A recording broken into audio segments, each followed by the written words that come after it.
Sobat Maestro, sesaat lagi kita akan bersama-sama mengikuti ibadah raya bersama Gereja Bethany Fresh Anointing. Selamat mendengarkan.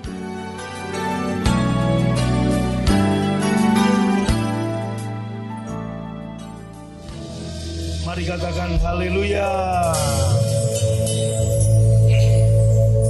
Firman-Mu adalah kebenaran yang memerdekakan. Firman-Mu ya dan amin. Sampaikan firman-Mu, kami siap diberkati Tuhan. Dalam nama Yesus urapi hati kami, urapi kami semua. Mari yang percaya dan diberkati lambaikan tangannya. Dan sama-sama berkata amin. Boleh mantap lagi katakan amin. Sekali lagi angkat kedua tangannya, katakan amin. Tepuk tangan paling meriah buat Shalom. Gimana kabar ibu bapak saudara semua? Kuat, makmur, panjang umur, awet muda, diberkati Tuhan. Yang percaya tepuk tangan buat Tuhan. Katakan Jesus bless you, God bless you, shalom. Bilang kiri kanan saudara, amin. Silakan duduk saudara. Nah, banyak iman orang Kristen yang mulai goyah. Dan juga habit orang percaya untuk beribadah mulai bergeser. Maka Bapak Ibu, dalam 1 minggu ini saya berdoa. Dan Tuhan beri saya rema. Yaitu apa? Reset your life. Atur ulang hidup saudara. Kok gak amin saudara? Kita atur ulang kembali hidup kita. Kita reset kembali. Ya, dan 1 bulan ini mari kita ambil waktu untuk sungguh-sungguh meriset hidup kita. Kita cari Tuhan benar-benar. Kita riset apa nih yang harus kita lakukan. Kenapa kita harus meriset? Ya, pertanyaannya sebelum kita riset, adakah sesuatu yang pengen saudara ubah dalam hidupmu? Saya percaya ada banyak orang yang bisnisnya berantakan, yang keuangannya berantakan. Bahkan banyak rumah tangga juga yang, saudaraku, tingkat perceraian dalam 2 tahun lebih ini begitu tinggi. Maka ini waktunya untuk kita gereja BFA meriset kembali, mengatur ulang kembali. Katakan amin. Ya, atur ulang kembali hidup kita. Bagaimana kita berumah tangga, bagaimana kita bisnis. Dan saya percaya waktu kita mengambil keputusan untuk meriset hidup kita, reset your family, reset your finance, semua kita riset. Kita atur ulang. Dan dengan otoritas yang Tuhan beri, saya yakin, saya percaya. Pandemi ini kita akan akhiri secara dramatis. Dari sepertinya kita terjepit, kita akan melejit. Sepertinya kita bagaimana, kita akan diberkati. Dan tahun panen raya terjadi bagi kita semua. Yang setuju tepuk tangan paling meriah buat Tuhan. Katakan amin. Ya. Saudara, kenapa kita perlu meriset, dengan otoritas apa? 3 alasan kita bisa meriset hidup kita. Yang pertama, karena di dalam Yesus, saudara dan saya, baca sama-sama, adalah imam sekaligus raja. Angkat tangannya, katakan saya imam dan raja. Amin. Anda imam dan raja. Katakan dengan saya lebih keras lagi. Amin. Saya imam dan raja. Bapak Ibu, belum pernah terjadi di dalam era perjanjian lama bahwa seseorang mendapat pengurapan sekaligus imam, sekaligus raja. Belum pernah terjadi dalam perjanjian lama orang diurapi sebagai imam dan sebagai raja sekaligus dalam waktu bersamaan. Sebab bahkan dalam era Daud sekalipun, orang yang berkenan kepada Allah, Daud pernah diurapi jadi imam. Tapi di waktu yang sama, Daud tidak menjadi raja. Tidak menerima urapan raja. Saya ulangi lagi. Daud pernah diurapi jadi imam. Tapi di waktu yang sama dia tidak mendapat pengurapan sebagai raja. Sebaliknya, ketika Daud menjadi raja, diurapi sebagai raja, dia tidak mendapat pengurapan sebagai imam. Nah, saudara, Anda dan saya diurapi hari ini sebagai imam dan raja sekaligus. Amin. Ayatnya di mana? Kita lihat. Kita baca sama-sama 2-3. Tetapi kamulah bangsa yang terpilih, imamat yang rajani. Stop. Imamat yang rajani. Amin. Petrus tahu persis. Dia diurapi sebagai imam dan dia juga diurapi sebagai raja. Bapak Ibu, betapa dahsyatnya. Saya mau Anda menyadari identitas Anda. Lihat kiri kananmu, itu imam loh, itu raja loh. Sekaligus, engkau terima pengurapan imam dan pengurapan raja. Kayaknya gak percaya ya, coba lihat kiri kanan depan belakang. Wajahnya mungkin gak menjanjikan, tapi dia imam dan raja. Amin. Mungkin kurang good looking gitu, gak masalah. Tapi Anda imam dan raja. Bilang kiri kanan, imam dan raja. Katakan amin. Amin. Haleluya. Nah, tahukah Anda posisi raja itu seperti apa? Otoritas raja seperti apa? Daud ketika menjadi raja, dia berkata, penggal kepalanya. Orang dipenggal. Bahkan untuk orang yang benar pun, kalau Daud raja berkata penggal, penggal. Gak ada yang boleh protes. Maka Pengkhotbah 8 ayat 4 berkata demikian. Baca sama-sama, 1, 2, 3. Aha. Karena titah raja, apa? Berkuasa. Siapa yang akan mengatakan kepadanya apakah yang baginda buat? Artinya begini, begitu raja bertitah, siapa yang bisa protes? Siapa yang bisa, saudaraku, meralat keputusan raja? Hanya raja sendiri. Gak ada seorang pun yang bisa. Artinya kalau Anda dan saya diurapi sebagai raja, dengar, katakan saya raja. Perkataan Anda powerful. Perkataan saudara punya kuasa. Perkataan saudara mesti dilakukan. Amin. Udah amin ya, amin. Perkataan saudara punya kuasa, punya otoritas. Bahkan untuk orang yang harusnya terhukum, namanya Mephiboset. Harusnya dipenggal kepalanya karena dia keturunan Saul. Saudaraku, dan staf-staf Daud berpikir bahwa Mephiboset dipanggil untuk dipotong kepalanya. Maka ketika Mephiboset dipanggil, dia datang menghadap Daud dengan gemetar dan ketakutan. Apa yang Daud katakan? Mephiboset, jangan takut.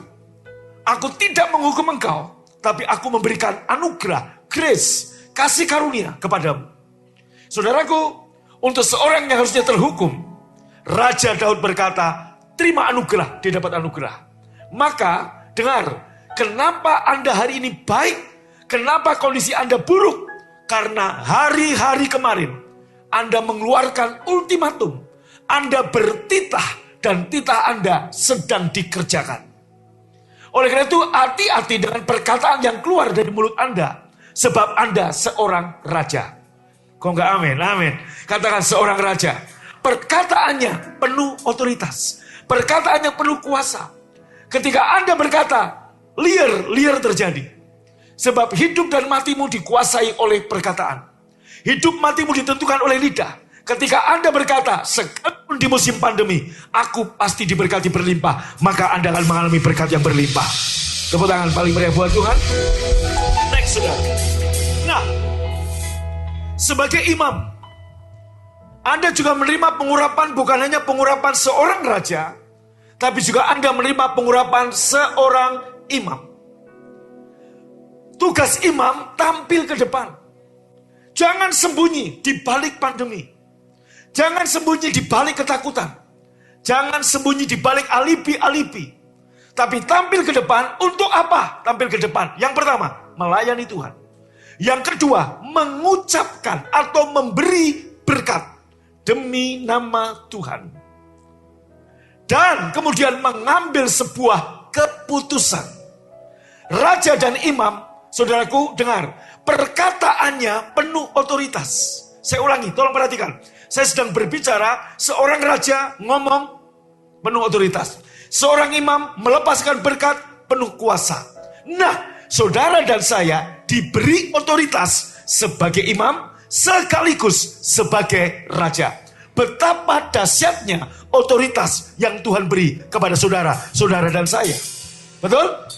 Saudaraku, angkat tangan Bapak Ibu. Apa yang lumpuh dalam hidupmu? Angkat tangan tinggi-tinggi. Apa yang lumpuh dalam hidupmu dalam 2 tahun ini? Ekonomikah? Keuangankah? Berapa banyak usaha yang lumpuh? Berapa banyak karena pandemi? Kita hancur-hancuran. Banyak gereja, saudaraku, bertumbangan. Banyak pendeta frustasi. Tapi angkat tangan saudara.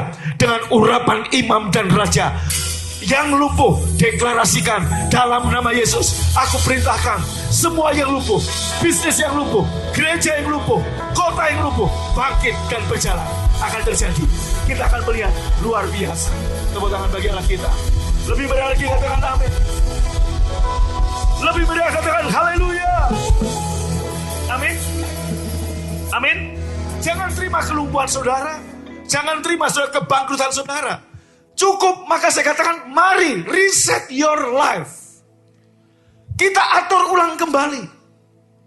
Halo? Kurang mantap aminnya, amin. Siap saudaraku? Jangan menyerah, sekarang semangat, bangkit. Ayo paling bangkit berdiri saudaraku. Haleluya. Katakan, angkat tangan saudara. Saya imam, sekaligus raja. Saya berkata kepada semua yang lumpuh, bisnis yang lumpuh, toko yang lumpuh, masa depan yang lumpuh, gereja yang lumpuh, dalam nama Yesus, bangkit, berjalan, menuai ribuan jiwa. Haleluya. Tepuk tangan paling meriah bagi Allah kita. Amin. Silakan duduk saudara. Amin. Nah, saudara, ini dia. Maka kembali ke tadi, tugas imam melepaskan berkat. Tahukah saudara, dulu imam itu harus orang Lewi. Nah, Yesus menjadi imam bukan berdasarkan peraturan Taurat. Suku Lewi menjadi imam karena peraturan hukum Taurat. Tetapi Yesus menjadi imam karena peraturan Melkisedek. Anda dan saya menjadi imam, kita bukan orang Lewi, kita bukan orang Yahudi. Kita menjadi imam karena apa? Bukan peraturan Melkisedek, bukan peraturan hukum Taurat, tapi karena kasih karunia lewat kematian Yesus di kayu salib. Maka saudaraku, ingat posisi Anda, identitas Anda. Iblis ingin mengacaukan dalam 2 tahun ini. Yang diserang adalah kekristenan. Yang diserang adalah identitas orang Kristen. Dibuat frustasi, dibuat habit ibadah mulai hilang. Saudaraku, banyak pendeta yang frustasi, banyak gereja yang tutup. Tapi hari ini, Anda dan saya gereja Tuhan, dengan urapan imam dan raja, kita boleh berkata kepada yang lumpuh, bangkit dan berjalan. Jangankan nasib toko Anda, bisnis Anda, nasib kota ini diputuskan oleh saudara dan saya. Amin. Amin. Amin yang mantap dong. Amin. Ditentukan oleh kita. Halo, betapa hebatnya saudara. Kenapa? Christ in us. Yesus ada dalam diri kita. Itu yang membuat roh yang ada dalam dirimu lebih besar daripada semua yang di luar sana. Maka saudaraku, jangan tundukkan kepala, tegakkan kepala. Kenapa? Saya diurapi sebagai imam dan raja. Sama-sama. One more time. Wow. Lihat kiri kanan. Anda imam, Anda raja. Hati-hati dengan perkataan saudara. Sebab apa yang Anda lepaskan segera terjadi, saudara. Amin. Versi lain, Anda lihat saudaraku. Karena imam harus memberi keputusan dalam tiap perkara tindak kekerasan, termasuk dalam tindakan penyakit ini. Banyak penyakit kita bisa hentikan. Jangan berpikir kita nggak bisa, kita punya otoritas. Jangan bersembunyi. Kenapa penyakit bisa ngejar Anda? Tapi waktu kita tampil, kita diurapi juga sebagai imam dan raja. Dengarkan baik-baik. Kalau kita ke mall, kita ke pasar, Tuhan melindungi, terlebih kita beribadah. Amin. pasti Tuhan menjaga dan melindungi kita. Haleluya.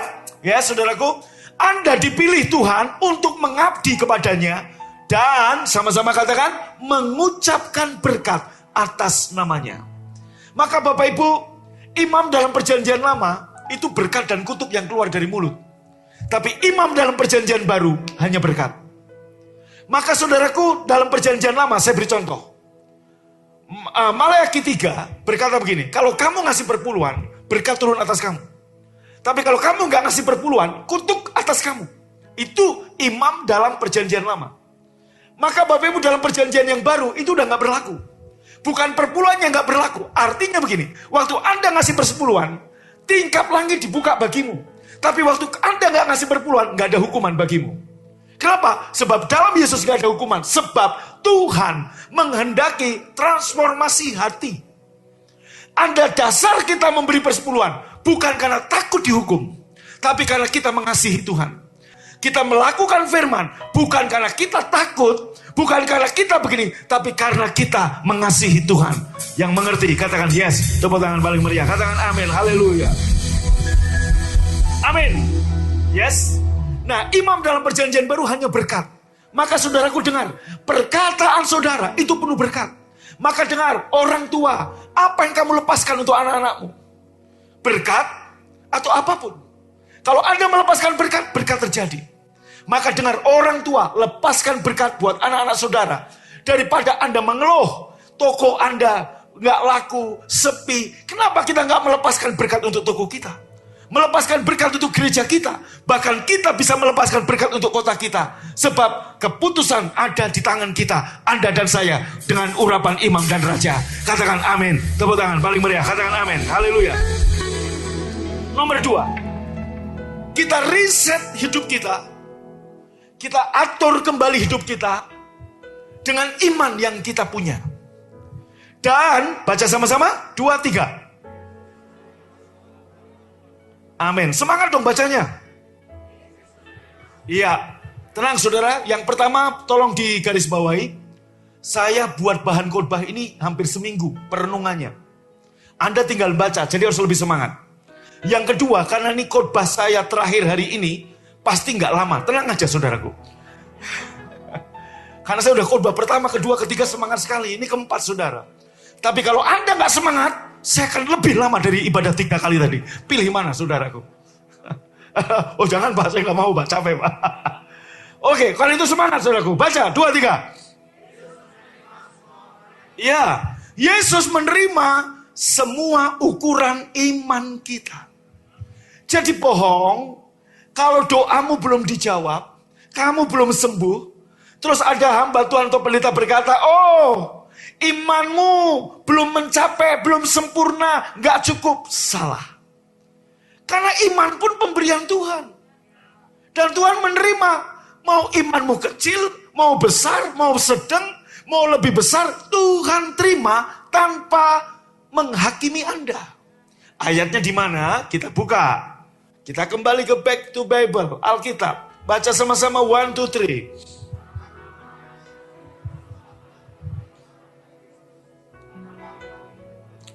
Sebentar. Bahkan iman itu pun tuh bukan dari kita sendiri, melainkan karunia Allah. Jadi kita bisa percaya, kita bisa punya iman, entah itu kecil, entah itu besar, itu juga bukan karena kita sendiri, tapi karena apa? Karunia Allah. Kau ndak amin, saudara? Amin. Karena karunia Allah. Betul? Anda lihat saudaraku, iman kita pun karena karunia Allah. Jadi bagaimana mungkin Tuhan gak terima iman saudara? Wong itu pemberian Tuhan kok. Halo? Baca lagi coba.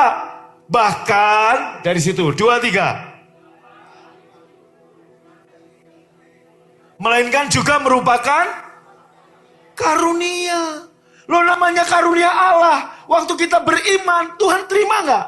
Terima. Jadi bohong kalau ada yang bilang imanmu gak cukup. Enggak. Bahkan ketika kita terima Yesus, Yesus mati di kayu salib, kita punya imannya Yesus. Iman pun itu karunia Allah. Nah, ada 3 contoh. Iman kecil, iman sedang, iman besar. Dan 3-tiganya diterima oleh Tuhan. Kita baca yuk, 1, 2, 3. Ada 3 contoh ukuran iman yang diterima. Yaitu siapa? Pertama, iman kecil. Yang kedua, iman sedang. Yang ketiga, dan perempuan Siro Venesia. Itu imannya besar. 3-tiganya diterima sama Tuhan. 3-tiganya terima mujizat. Bahkan 4-4-nya terima mujizat. Mau iman kecil, mau iman sedang, mau iman besar, semuanya mengalami. Amin. Saudaraku, siapa Yairus? Yairus seorang gembala, seorang pendeta, kepala rumah ibadah. Dia punya masalah, anaknya sakit. Kita baca deh ayatnya. Datanglah seorang kepala rumah ibadah, namanya Yairus. Ketika ia melihat Yesus, tersungkurlah ia di depan kakinya. Next, saudara. Baca.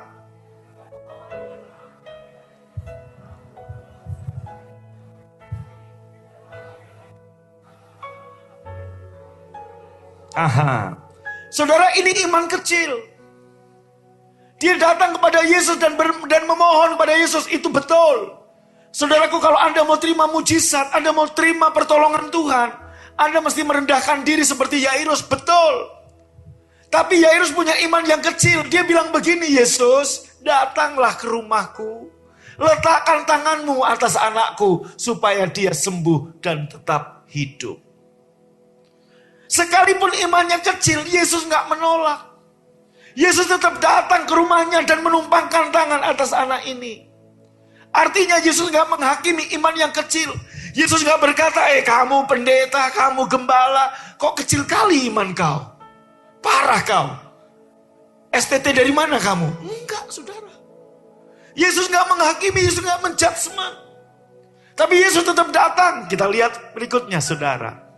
Oke, lalu Yesus pergi ke rumah itu. Terus ada di situ, ini iman sedang. Seorang perempuan yang sudah 12 tahun lamanya. Sama-sama baca. Menderita apa? Pendarahan. Terus, ia telah berulang-ulang diobati oleh berbagai tabib. Sehingga telah dihabiskannya semua yang ada padanya. Namun sama sekali tidak ada gunanya. Malah sebaliknya, keadaannya makin memburuk. Bapak Ibu perhatikan saya. Ada seorang perempuan pendarahan 12 tahun. 12 tahun. Dia udah berulang-ulang ke tabib-tabib, ke dokter-dokter. Enggak sembuh. Malah keadaannya tambah buruk. Duit udah enggak ada. Perhatikan baik-baik. Berapa banyak 2,5 tahun ini. Jemaat Tuhan yang berdarah-darah uangnya. Yang berdarah-darah pekerjaannya. Berapa tahun Anda menikah dan rumah tanggamu hanya untuk makan sehari-hari berdarah-darah, saudara. 12 tahun, bahkan mungkin saudara, engkau sudah ikut seminar, motivasi, seminar, finansial, udah keluar masuk seminar dan bukan tambah baik. Udah duit habis untuk hal itu, engkau udah buka, mulai apapun usaha keluar masuk pekerjaan, buka usaha A, buka usaha B, tutup semua, berdarah-darah. 12 tahun perempuan ini, bayangkan. Anda yang wanita, kalau lagi menstruasi yang seminggu aja udah kayak apa tersiksanya. Ada yang mungkin cenut-cenut kepala, ada yang mungkin perutnya sakit. Kok Bapak tahu ya? Katanya, saudaraku. Saya nggak ngalami. Amin, katanya. Betul? Betul para wanita? Iya, itu hanya seminggu. Ini 12 tahun. Betul Pak Anto?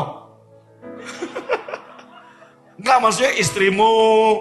Saya nggak nanya, kamu nggak pernah pendarahan kan? 12 tahun pendarahan. Halo? Prosper people say. 12 tahun Pak. Keadaannya tambah buruk.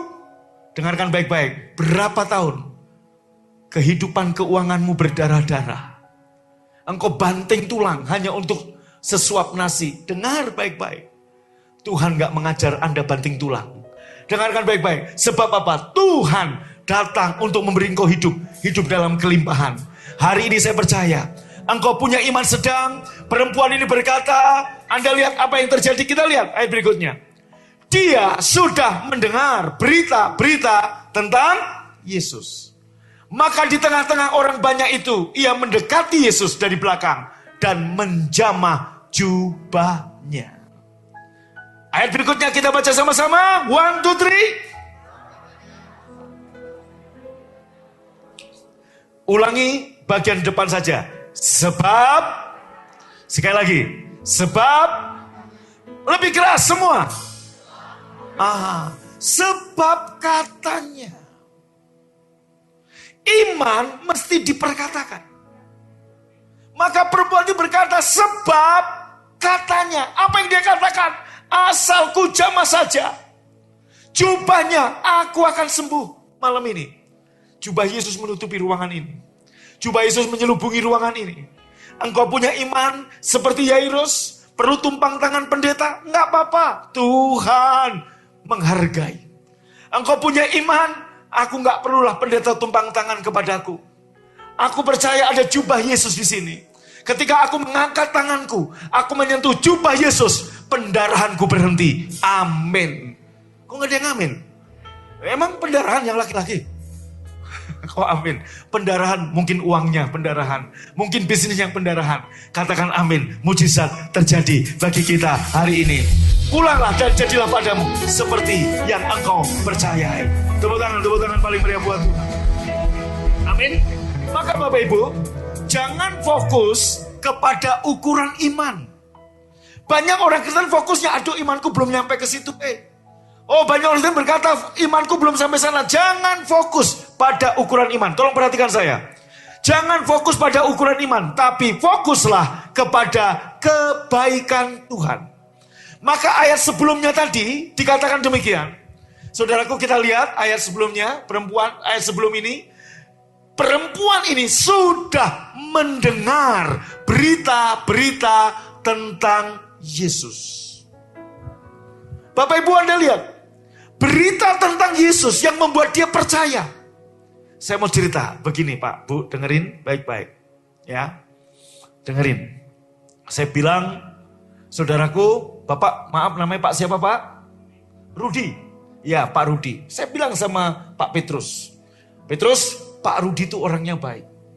Dia murah hati, dia suka memberi, dia begini, dia suka menolong. Saudaraku, Petrus gak kenal Pak Rudi. Tapi ketika saya memberitakan tentang baiknya Pak Rudi, opini apa yang dibangun dalam diri Petrus tentang Pak Rudi? Petrus akan berpikir, Pak Rudi seorang yang baik. Betul? Hal yang sama. Ketika saya beritakan tentang Yesus, Injil Yesus Kristus. Saudaraku, ketika saya beritakan tentang pengorbanan, kematian, baiknya Yesus, apa yang terbangun dalam diri saudara? Yesus pribadi yang baik. Ketika Anda mendengar tentang Yesus, imanmu akan timbul. Maka fokus kita bukan pada ukuran iman, tapi fokus kita kepada kebaikan Tuhan. Ketika kita mendengar Yesus baik, imanmu muncul. Dan waktu imanmu muncul, engkau akan mengalami kebaikan Tuhan. Semua yang lumpuh berdiri, semua yang berdarahan berhenti dalam nama Tuhan Yesus. Tepuk tangan, katakan amin. Lebih benar lagi katakan haleluya. Amin. Kurang mantap aminnya, amin. Tepuk tangan lebih keras lagi dong. Wow. Yes. Amin. Oke, terus saudara. Seketika itu juga berhentilah pendarahannya. Dan ia merasa dia sudah sembuh. Next, saudara. Terus. Nah, ketika Yesus masih bicara tentang perempuan ini, karena terjadi pembicaraan, datanglah kabar dari rumah Yairus kepada Yairus. Dengan mengatakan, anakmu sudah mati, apa perlunya lagi kamu nyusah-nyusahin guru? Bapak Ibu, kita lihat. Ayat ini membuat hati Yairus tentunya bimbang dan ragu. Saudaraku, tetapi Yesus berkata apa kepada Yairus? Jangan takut, percaya saja. Saya nggak kutip ayatnya, tapi ayatnya berbunyi demikian. Jangan takut, percaya saja. Maka kemudian Yesus dengan Yairus pergi ke rumah Yairus untuk mendoakan anak yang sudah mati ini. Perhatikan baik-baik. Hari ini ketika 2,5 tahun pandemi ini berjalan, Anda mungkin mendengar bisnismu, masa depanmu, studimu, rumah tanggamu, keuanganmu nggak mungkin bisa pulih karena sudah mati. Bahkan mungkin ada yang ekonomi bisnisnya mati seperti Lazarus. Sudah 4 hari. Lazarus mati 4 hari. Bau bangkainya kemana-mana. Bau busuk saudara ke seantero kota Bandung.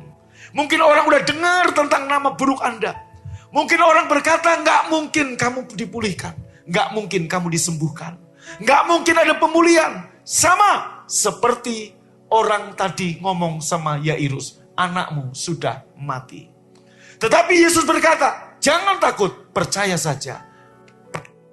Pertanyaan saya, Anda lebih percaya mendengar pendapat-pendapat orang?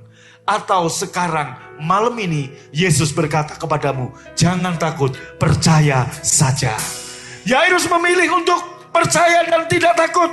Maka Yairus dan Yesus pergi ke rumah Yairus. Kita lihat saudaraku, lalu Yesus memegang tangan anak itu, katanya, talitakum. Hai anak, aku berkata kepadamu, bangunlah. Malam ini, angkat tangan saudara. Yesus juga berkata kepada semua yang mati dalam hidupmu, talitakum, bangunlah. Gereja BFA, bangunlah. Hai jiwa-jiwa, bangunlah. Hai ekonomi yang sudah mati, bangunlah. Hai masa depan yang udah runtuh, bangkit kembali. Haleluya. Saya percaya terjadi kebangkitan rohani. Tepuk tangan paling mulia, katakan amin. Next saudara. Seketika juga anak itu bangkit berdiri dan berjalan. Saya percaya yang lumpuh berdiri berjalan. Yang pendarahan berhenti. Yang mati pun Tuhan bangkitkan. Ini ukuran iman apapun yang Anda punya. Mau kecil mau besar, Tuhan gak pernah menolak. Tuhan memberi mujizat. Yang penting kamu jangan takut. Kamu tetap percaya masih ada Tuhan. Gusti boten sare. Tepuk tangan buat Yesus, amin. Next saudara. Nah, contoh yang ketiga, iman yang besar. Lalu Yesus berkata kepada perwira Kapernaum, pulanglah dan jadilah padamu seperti yang kamu percayai. Maka saat itu juga sembuhlah hambanya.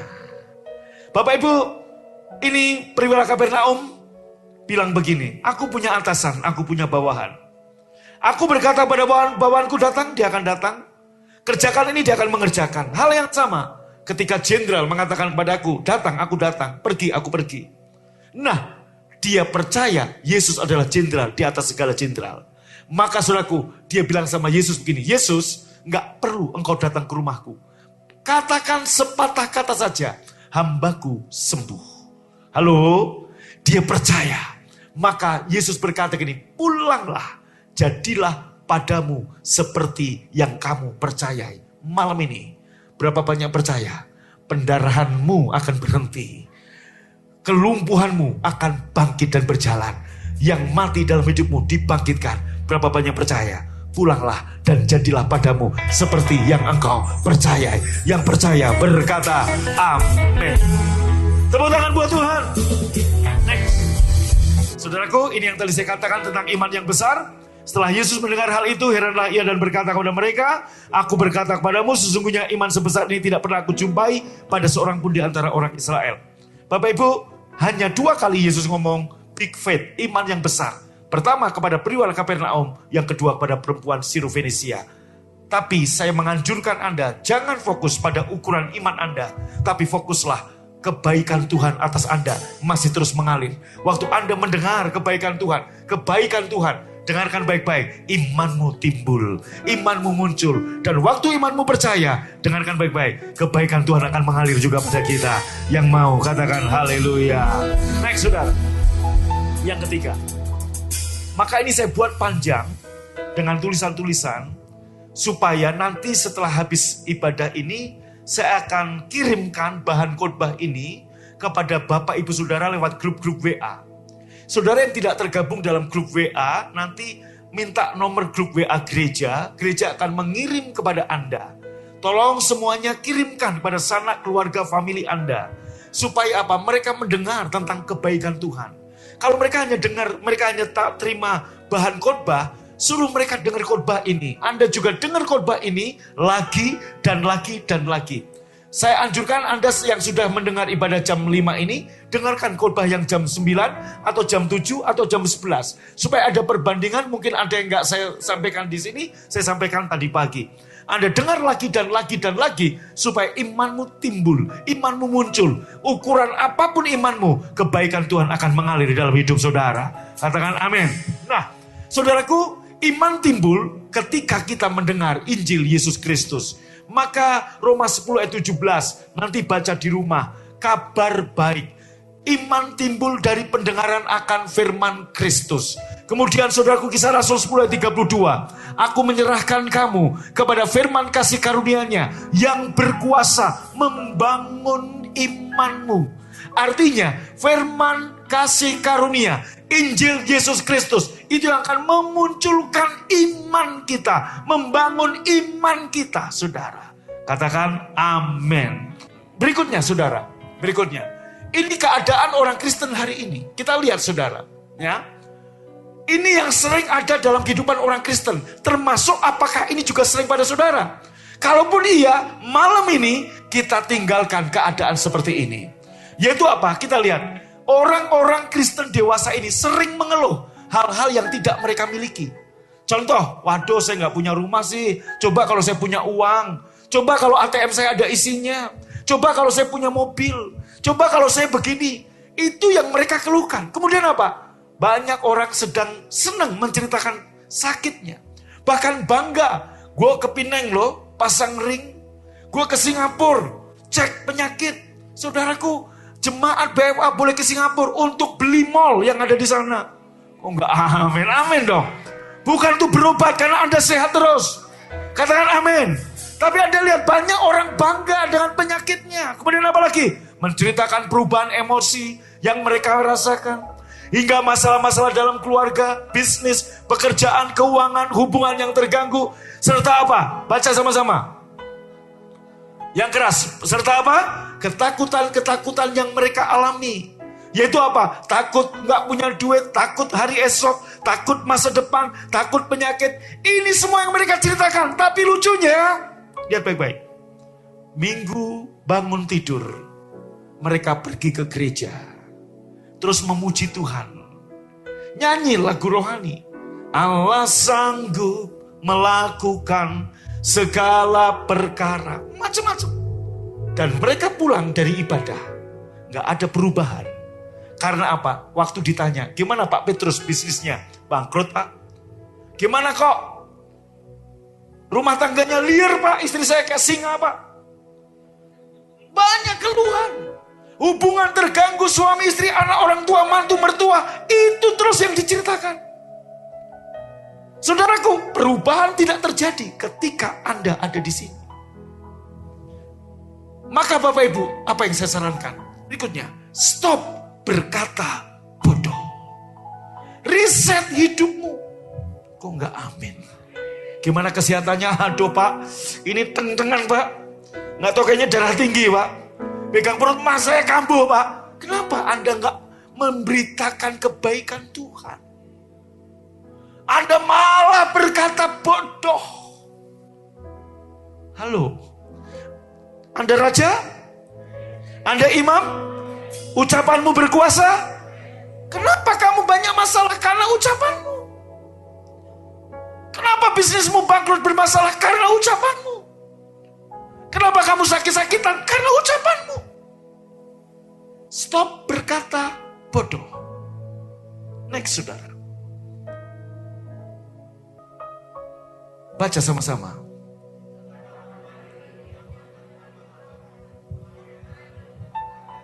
Amin. Ciptakan kembali duniamu dengan firman Tuhan. Siapa yang ekonominya kacau, bisnisnya kacau, pekerjaannya kacau, hubungan suami istri, anak orang tua, mantu mertua, kacau, kesehatannya kacau. Ciptakan kembali dengan firman Tuhan. Reset. Halo. Amin. Semua yang Anda butuhkan ada di dalam firman.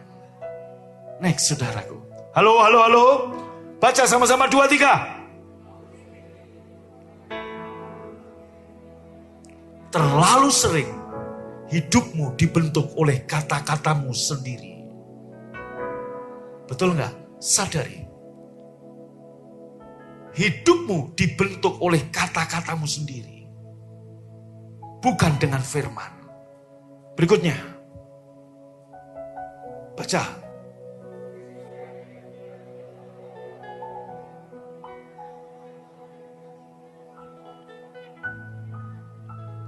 Mengisi hati dan pikiran dengan hal-hal yang tadi Anda ucapkan, kebodohan tadi. Apalagi mengucapkannya.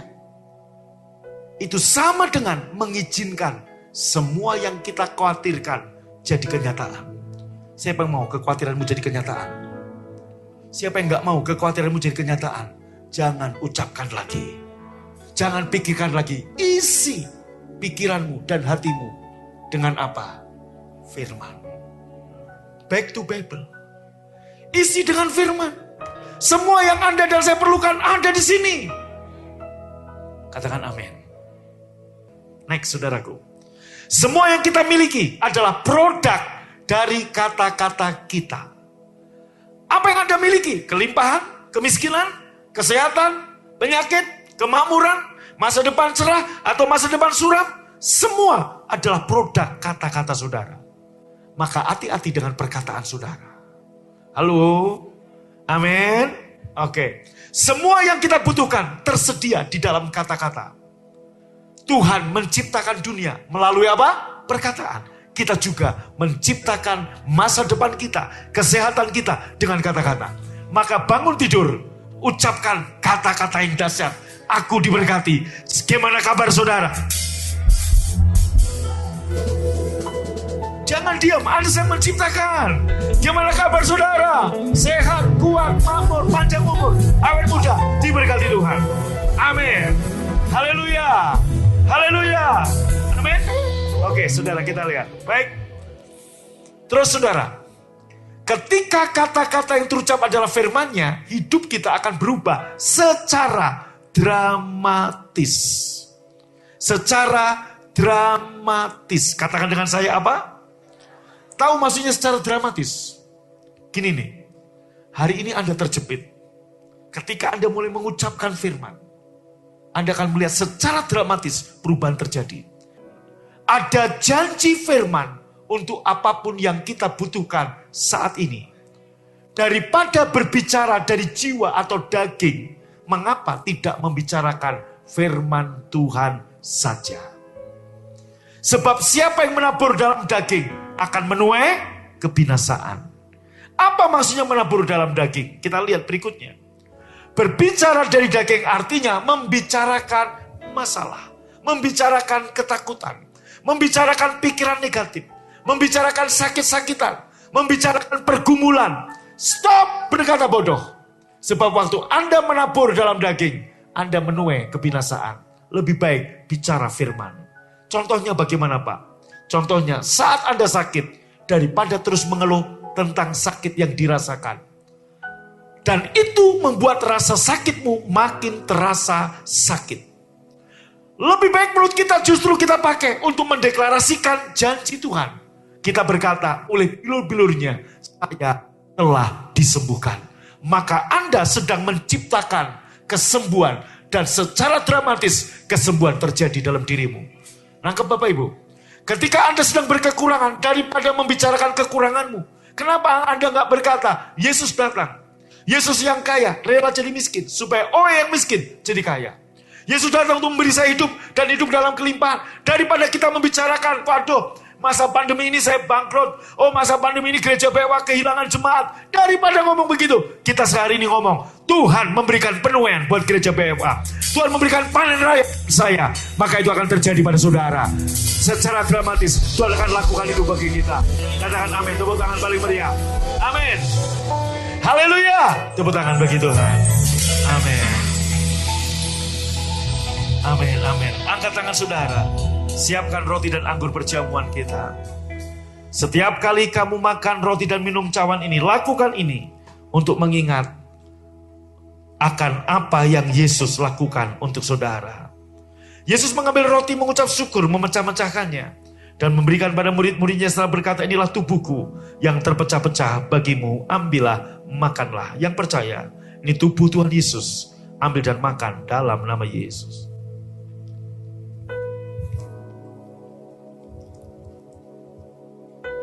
Angkat cawan dengan tangan kananmu. Tuhan Yesus mengambil cawan, sudah makan, memberikan pada murid-muridnya dan berkata, inilah cawan perjanjian baru yang dimeteraikan oleh darahku. Ambillah dan minumlah menjadi peringatan akan aku. Yang percaya ini darah Tuhan Yesus, ambil dan minum dalam nama Tuhan Yesus. Amin, amin. Amin. Haleluya. Terima kasih Tuhan. Terima kasih Tuhan. Haleluya, haleluya, haleluya, haleluya. Haleluya, haleluya.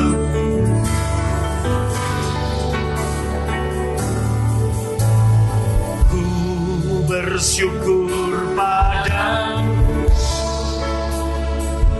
Kau Tuhan yang mengasihiku. Allah jaminan hidupku, hatimu ada bagiku. Ku bersyukur padamu, Kau Tuhan yang mengasihiku.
Imam dan Raja turun atas kami semua. Perkataanmu penuh kuasa. Pergunakan otoritasmu sebagai Imam dan Raja untuk memutuskan, untuk memberkati bisnismu, keluargamu, kesehatanmu, rumah tanggamu, kotamu, gerejamu, dan juga bangsa dan negara kita. Berkati persembahan umatmu yang sebentar akan dibawa, persepuluhan mereka Tuhan berkati. Dan sebelum kami pulang, kami terima berkat Tuhan. Pulanglah ke kasih-kasih Tuhan. Terimalah berkat yang berlimpah-limpah dari Bapa di surga. Cinta kasih dari Tuhan Yesus. Dan persekutuan yang manis Roh Kudus menyertai memberkati engkau. Dari sekarang sampai selama-lamanya. Yang percaya dan diberkati berkata, amin. Sobat Maestro, Anda baru saja mendengarkan ibadah raya bersama Gereja Bethany Fresh Anointing. Terima kasih atas kebersamaan Anda. Selamat hari Minggu dan Tuhan Yesus memberkati.